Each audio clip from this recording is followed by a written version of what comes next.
Welcome back to the Fixed Ops Roundtable. I'm Sarah Vantine here with Teddings.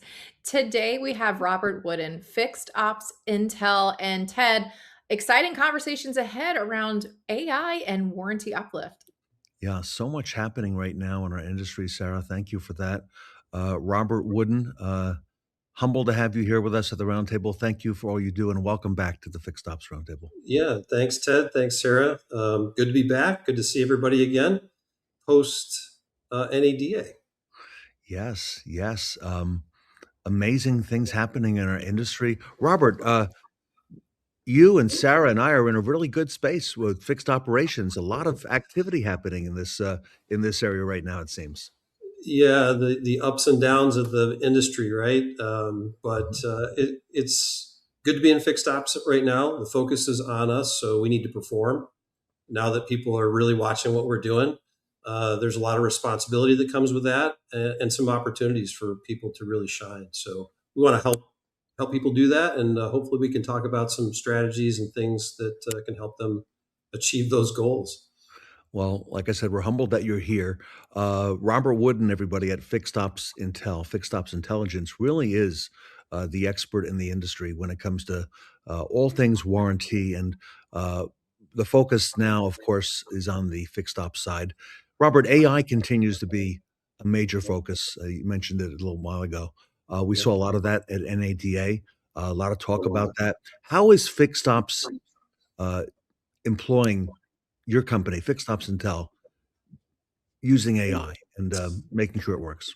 Yeah. So yeah, AI is the buzzword. It has been for a while, and we see it not only in the automotive industry, but you see it everywhere now. Mm, But when we start looking at fixed ops intel, we built fixed ops intel within the Microsoft ecosystem, which allows us hmm, to naturally leverage AI as well as data and network security that the Microsoft inherently brings to the table.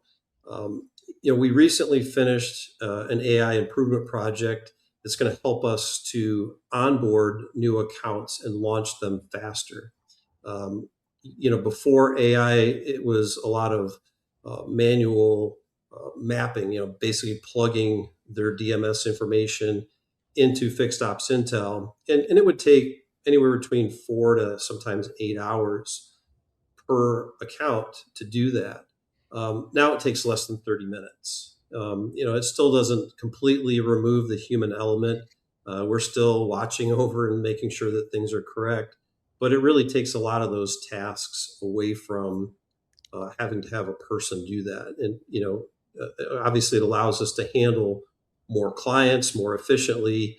But what I really love most about it is it frees up our human talent, not be weighed down with those mundane tasks, but to be able to concentrate our efforts on working with our clients and their projects and ensuring the best results.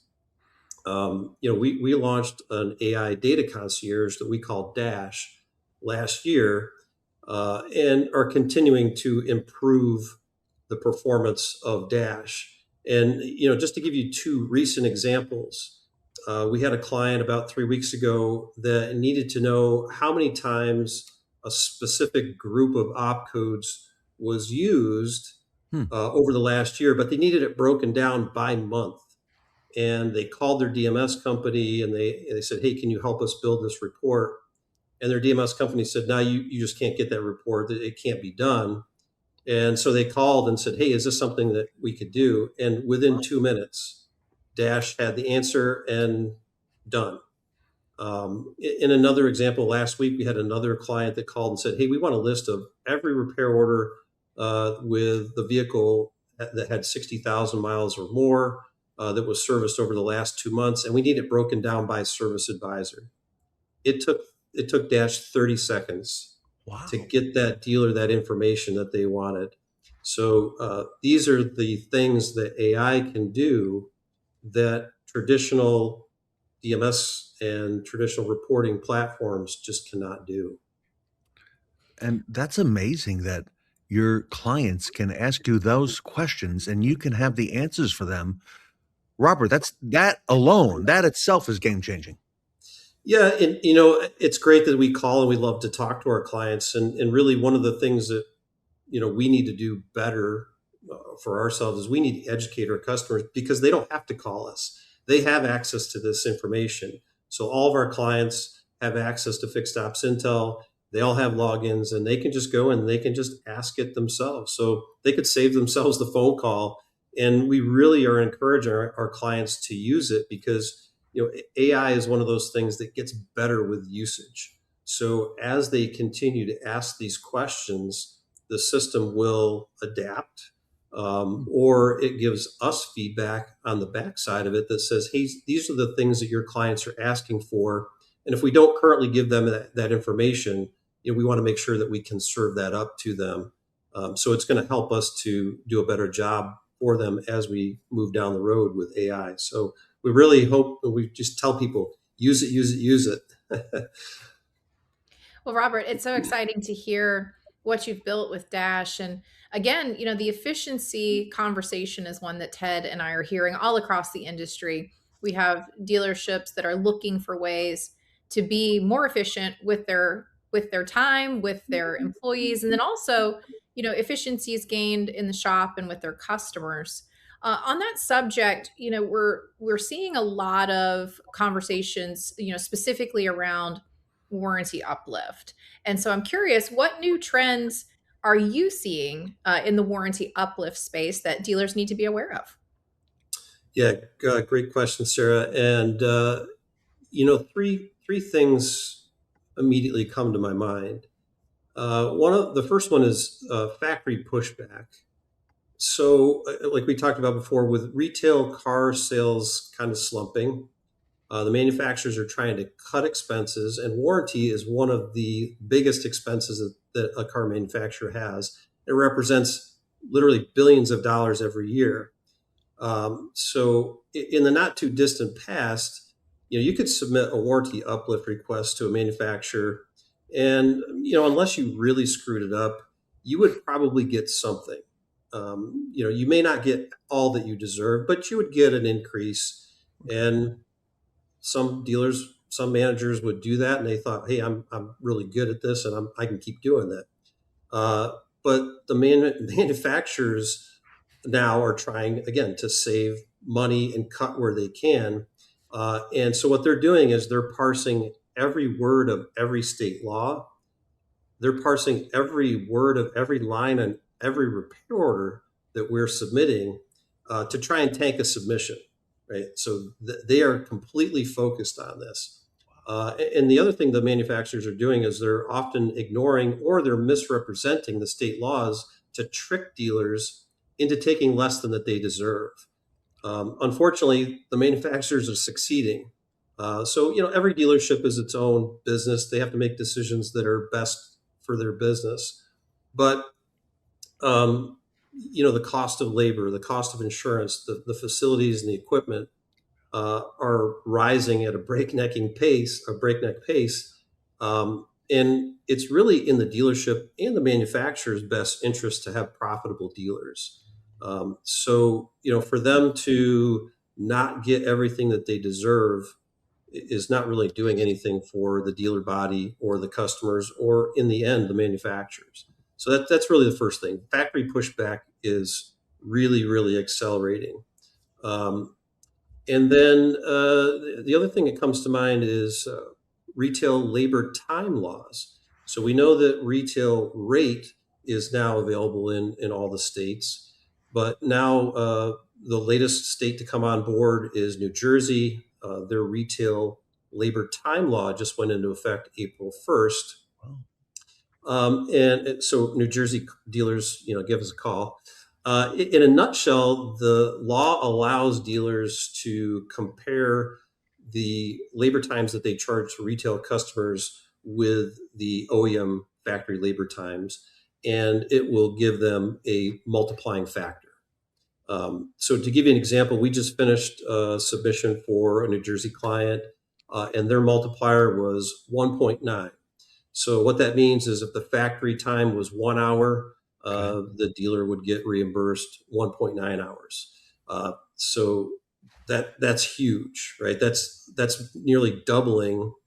the labor time, and of course, you're going to get your retail labor rate with that as well. So that is where true parity comes in. So the dealer is getting the same rate that they're charging a retail customer and getting the same labor time that they're charging a retail customer. So um, that's really good. And the bonus for those New Jersey dealers and the dealers that are in those retail time states is that when we do a submission, you're really getting a twofer. You're getting the rate and you're getting the time. So you kind of getting a good bang for your buck. So, Robert, I'm in. Just a follow up. Yeah, I'm in New Jersey. So, what can I tell my dealer friends? Okay, what do if you're in New Jersey? What do you need to do? And how can you yeah. help? Well, again, they can give us a call Okay, or look us up online and okay, reach out to us. But what we do for all of our clients is we do a free analysis. okay, So if they said, "Hey, where do we stand? Where do we think you could be?" We're going to tell you on the rate. Now, on the time wise, that's something that we have to work with your warranty admin to try and code okay. those out to see where you're at. But listen, there's not a dealer anywhere in New Jersey that is not going to see an increase in labor times because they just naturally are, unless they're charging factory time for customer pay repairs, which I really don't think Hmm, is something that most dealers do. Um, and then, following up on that retail time okay. law is I think that you're going to see similar laws come online in other states over the next few years. Certainly a lot faster than we saw the retail rate laws populate across the country. And again, it took 25 years before really all the states did it. But if you are a dealer in a state that doesn't have retail time law and you're close or you're bordering a state that does, you're at a serious disadvantage, with technicians being able to pay the technicians time and stuff. So I think, I would really encourage the dealers and the dealers associations Associations. in the states that don't have that, get with your lawmakers, really push this because it's going to help, again, help everybody. Profitable dealers are good for the community, for the manufacturer, and, for the employees. So that's the second thing, and then the third thing that kind of strikes me as stuff that I see trending in the warranty uplift space is what I call everybody's jumping into the pool, right? We see accountants and consultants and technology companies and lawyers, and now some DMS providers are wading into the warranty uplift field. Um, you know, Recently, one of the DMS providers jumped in with both feet, and I suspect that some others will probably want to do that as well. Hmm, I've said it before, DMS companies are really good at collecting and storing data and are notoriously bad at getting data out of them in any kind of usable format. Um, it- so there's been the birth of the whole reporting side of it. A piece of advice to anybody, stick to what you know, be really good at it. That's advice that I was given many years ago, and I would give the same. We've been singularly focused on warranty uplift for almost 30 years. This is our 29th year doing this. Personally, I've been in dealerships for 40 years, 30 years of it focused on the technology and software space. And my team has decades of experience in warranty uplift. So trust the experts, understand you get what you pay for. And to the dealers and the managers out there, be careful who you trust with an incredibly important project that impacts the financial health of your dealership. And I kind of liken it to uh, I wouldn't bring my Ferrari to the Hyundai dealership for an engine refresh. And no disrespect to the Hyundai techs because there's some really great technicians there, but they just don't know that field or that product. And the same goes with this as well. And then finally, on this area, I would say, let me talk a little bit about value. We provide our service at a fair price. We give our clients our software, fixed ops intel, so that they can improve their businesses. Um, We don't lock them into long-term consulting contracts or take, which cost them thousands of dollars, or charge them percentage of their profits, which they work really hard to get to. So if our clients need or want our help, we're here. We're available, and we're glad to help them. I really want to educate the next generation of managers to make them and their stores successful and flourish going forward. So, uh, Incredible stuff, Robert and Ted. I know warranty uplift is going to continue to be an important conversation with dealerships, especially as they continue to look for ways to improve their profit margins and really retain their customers. Great points, Robert. We're very humbled to have you as part of the roundtable. And Robert Wooden is very successful working with dealers on the Fixed Ops Roundtable, and has an amazing track record, and that's why he's here. And our resident expert, okay, on warranty uplift. Um, Robert, appreciate that. Thanks. if our audience wants to reach out to you, because you know what, this industry is evolving. We're all three of us are watching this every week, every month. Something's Yep. new now that wasn't there a few months back. If they've got questions, okay, because warranty is such a huge chunk of the pie, okay, it's a big Sure. slice. What's the best way to get their questions answered? Maybe find out their situation, how you would address that. Yeah. They can just reach out to us online, and you go to Fixed Ops Intel, warrantypart.com, which has been our website for many, many years. Um, and Or you just Google warranty uplift, and you'll find us there. Just reach out to us. You can call us, email us, text us, social media. There's lots of different ways to contact us, just like most dealerships and every business today. But certainly reach out to us. We'll get right back to you. Again, we'll do free analysis for you, let you know where you stand, and give you some advice on is it the right time to submit, and some strategies to maximize the rates that you can get for your stores. Everybody, industry is changing. Warranty is changing. You got to be aware of what's happening in the industry. Robert Wooden is your person to do that. Robert, thank you for everything you do, and appreciate being Thank with you. us here today. All right. Thanks, guys. Robert Wooden, everybody, with Fixed Ops Intel. Visit him on the web. You can see the scroll down below, warrantypart.com. Robert Wooden here with us today at the Fixed Ops Roundtable. Thanks, Sarah. Thanks, Ted.